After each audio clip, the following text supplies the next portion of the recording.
جی جناب، welcome back after the break. آپ دیکھ رہے ہیں آج پاکستان. اب ذرا بات کرتے ہیں پاکستان کی خارجہ پالیسی یعنی فورن پالیسی کے اوپر. بڑا اہم ہے، جہاں ہم مختلف صحت تعلیم کے شعبوں کا یہاں پہ ذکر کر رہے ہیں. ہمارے آپسی روابط اور ہمارے سفارتی تعلقات مختلف ممالک سے مختلف خطوں سے کیسے ہیں، اور یہ آنے والے دنوں میں اور خاص طور پہ 2021 میں پاکستان پہ کیسے امپیکٹ کرے گا، اس پہ ذرا بات کرتے ہیں. ہمارے ساتھ موجود ہیں ایمبیسڈر جمیل احمد صاحب. ان سے جانتے ہیں کچھ روایتی سوال بھی ہوں گے. آفٹر آل 2020 میں ہم نے دیکھا کہ کس طرح پاکستان نے بہت ہی کامیابی سے انڈیا کی جو ایک خواہش تھی جھڑپ کی، اس سے اپنے آپ کو نکالا، پوری دنیا میں اپنی امن پسندی کا ایک پیغام دیا، لیکن دوسری طرف ایک ڈپلومیٹک اوفینسو بھی لانچ کیا اپنے ڈوسیئر کی شکل میں. اور پھر اس کے علاوہ مڈل ایسٹ میں ہم دیکھ رہے ہیں کہ نئے الائنسز بن رہے ہیں.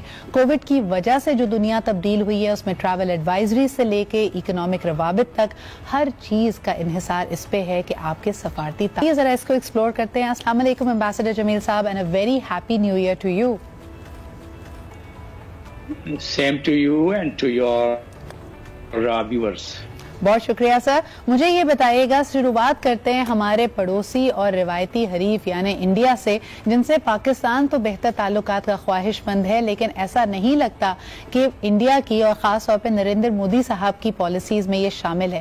کس طرح دیکھ رہے ہیں آپ پاکستان اور بھارت کو 2021 میں آگے بڑھتا ہوا؟ پاکستان اور بھارت کے تعلقات 2021 میں کوئی جو افق پہ باتیں نظر آ رہی ہیں جی، اس میں کوئی نظر نہیں ہے. اور جب میں یہ بات کرتا ہوں تو میرے ذہن میں اس وقت خطے میں ایک multilateral geostrategic situation develop ہو رہی ہے، جس سے نمٹنے کے لیے اور نبرد آزما ہونے کے لیے multi lateral approach diplomatic side سے بھی رکھنی پڑے گی. دوسری چیز یہ ہے کہ امریکہ کے الیکشن کے بعد جو بائیڈن سال 9 میں کس تاریخ سے وہ اپنا پریزیڈنٹ بن جائیں گے، تو اس کا بھی ڈیفینیٹلی ایک اثر ہوتا ہے. اس کا مطلب کیا ہوا کہ جو اس وقت ہمارے تعلقات ہونے ہیں انڈیا کے ساتھ، وہ تعلقات کوئی تنزلی کی طرف نظر آ رہی ہیں، اس میں بہتری نظر نہیں آ رہی ہے. اس کے عوامل یہ ہیں کہ جو جس طرح خطے میں خاص طور پر مڈل ایسٹ میں اسرائیل کو تسلیم کرتے ہوئے اسرائیل کے ریلیشنز آگے بڑھ رہے ہیں، تو پیپل ٹو پیپل ریلیشنز بھی بڑھ رہے ہیں، اور وہاں پھر کوورٹ اور اوورٹ ایکٹیویٹیز بھی شروع ہو رہی ہیں وہاں، اور مزید بڑھیں گی.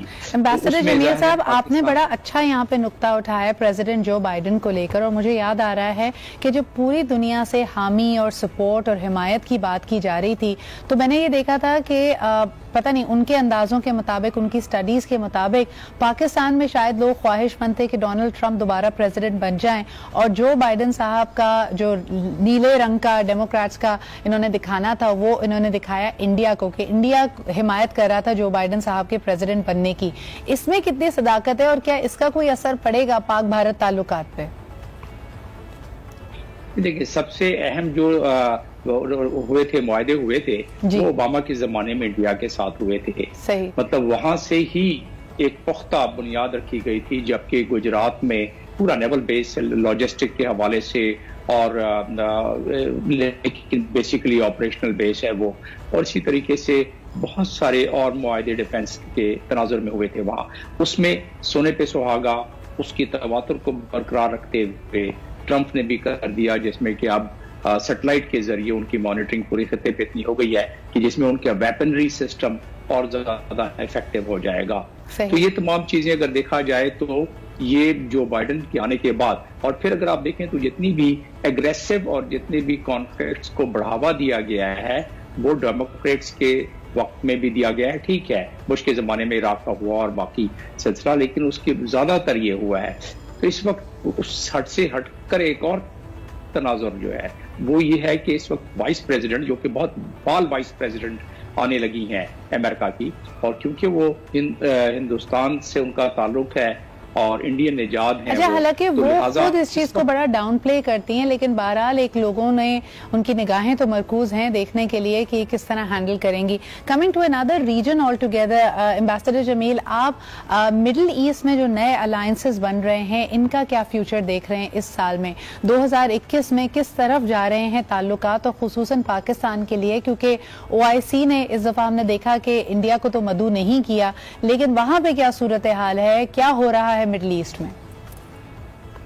مڈل ایسٹ میں تو جس طرح ایک بہت زیادہ انفلوئنس بڑھتا جا رہا ہے اسرائیل کا، اور اسرائیل کا انفلوئنس کا مطلب یہ ہے کہ اس میں آشیرواد شامل ہے امریکہ کی.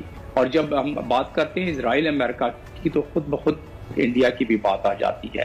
اس کو اگر آپ انٹرنیشنل قانونی لحاظ سے دیکھیں تو ایگریمنٹ ہوئے ہوئے ہیں بہت سارے. اسرائیل اور صحیح کا جو ایک بندھن ہے وہ پتہ ہے ساروں کو، لیکن امریکہ اور انڈیا کو امریکہ طاقتور اس خطے میں پورے میں دیکھنا چاہتا ہے. اور جب اس خطے میں وہ دیکھنا چاہتا ہے تو اس پوری ہم آہنگی کو اگر آپ ذہن میں رکھیں تو آپ کو اندازہ ہو جائے گا کہ انڈیا کا اثر بھی بڑھے گا اور اسرائیل کا اثر بھی بڑھتا ہوا نظر آ رہا ہے. اس کے لیے کاؤنٹر میجر کی ضرورت ہے. سال 9 میں فارن پالیسی کے لحاظ سے اگر دکھاتا جائے تو جس طرح قائد اعظم نے ہمیں کہا تھا اور جو 4 کلیدی پوائنٹ انہوں نے رکھے تھے وہ یہ تھا کہ ہماری اپنی پروٹیکشن، ساورنٹی اور ہمارے اپنے انٹرسٹ کو برقرار رکھنا، اور مسلم کنٹریز سے ہمیں تمام سے ریلیشن بہتر رکھنا. یہ ان کے فرمان میں ہے اور ساری کوشش ہوتی رہی ہے. اور نان الائنس کے بارے میں بات کی. بالکل صحیح. ایمبیسڈر صاحب، ایک اور سوال آپ سے کرنا چاہوں گی کہ جب ہم بات کرتے ہیں روابط کی تو ہر سال شروع ہوتے ہی ہم اپنے کشمیری بہنوں اور بھائیوں کے لیے بھی دعاگو ہوتے ہیں کہ یہ سال ان کے لیے بہتری کا سال ہو. آرٹیکل 370 کو ختم ہوئے ہوئے ہم دیکھ رہے ہیں کہ سال سے زیادہ ہو چکا ہے. وہاں پہ جو کرفیو اور جو مظالم کی داستان ہے وہ اسی طرح جاری اور ساری ہے. 2021 کشمیر، وادی کشمیر کے لیے کیسا ہوگا؟ 2021 میں جو ظلم و بربریت ہو رہی ہے ہیومن رائٹ کے حوالے سے اس میں اسٹیبلائزیشن آنی چاہیے. اس کا نیچرل اثر بھی ہے کہ جتنا وہ ظلم کر سکتے تھے انہوں نے کر لیا. آپ وہ سمجھتے ہیں ان کے کچھ انڈیا کے کچھ اہداف حاصل ہوتے جا رہے ہیں. ان کو اہداف کیا تھا؟ وہی جو آپ نے ذکر کیا 370 جو کانسٹیٹیوشن کی ایبریگیشن اور 35A کی ایبریگیشن جو کی ہے انہوں نے. ایک تو وہ اہداف حاصل ہو گیا، پلس جس طریقے سے ڈومیسائل کا قانون لے کے آئی ہیں تو 10 لاکھ وہاں باہر سے لوگوں کو بسا دیا گیا ہے. تو ڈومیسائل کے حوالے سے بھی دیکھا جائے تو کافی اہداف حاصل ہونے کے بعد جو بائیڈن نے ایک بات کی تھی اپنے کیمپین میں ہیومن رائٹ وائلیشن کے حوالے سے، اور اس کو فوراً اگر آپ جوڑ لیں، اس ہیومن رائٹ کمیشن نے اس پہ 2 رپورٹیں شائع کی ہیں جو دل دہلا دینے والی رپورٹیں ہیں. تو اس لحاظ سے ہیومن رائٹ میں مجھے کچھ کمی نظر آ رہی ہے.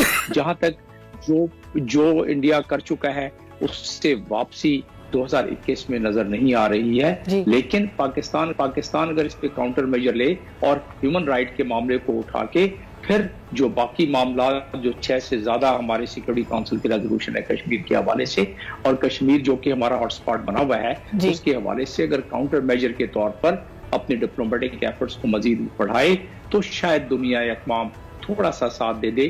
ابھی تک وہ بس دنیا اقوام جو ہے وہ انڈیا کے اس انفلوئنس میں، امریکہ کے انفلوئنس میں، اور وہ زیادہ کشمیر کے معاملے میں کوئی توجہ دے نہیں رہے ہیں. اچھا، لیکن مجھے بتائیے کہ اس سے پہلے کہ میرے ویورز مایوس ہو جائیں، اگر ہم دفتر خارجہ کی طرف دیکھتے ہیں اور ان کے بیانیے کو دیکھتے ہیں، اور یقیناً پوری دنیا بھی اس بات کو ریزونیٹ کر رہی ہے کہ پاکستان کے لیے سال 2020 بڑی سفارتی کامیابیوں کا سال رہا ہے.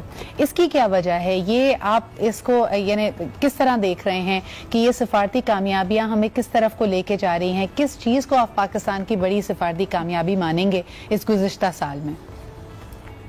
نہیں، یقین اگر دیکھا جائے تو ہم نے اگر پاکستان نے سیکورٹی کونسل میں لے کے گئے ہیں کشمیر کا مسئلہ، گو کہ وہ بند کمرے میں ہوا اور اس پہ ریزولوشن پاس نہیں ہو سکا، لیکن بہرحال کافی ایک طویل عرصے کے بعد سیکورٹی کونسل میں ہماری سنوائی ہوئی ہے. لیکن اس سے بڑی جو ہماری کامیابی ہوئی ہے افغان پیس پروسیس میں ہماری کامیابی، ہماری کنٹریبیوشن اور اس کی ریکگنیشن نہ صرف امریکہ سے بلکہ دنیا کے بہت سارے ممالک سے اس کی ریکگنیشن بھی ہوئی ہے. یہ تو بہت کلیدی بات ہو گئی ہے. پھر اس کے بعد ہم نے کچھ الیکشن بھی جیتے ہیں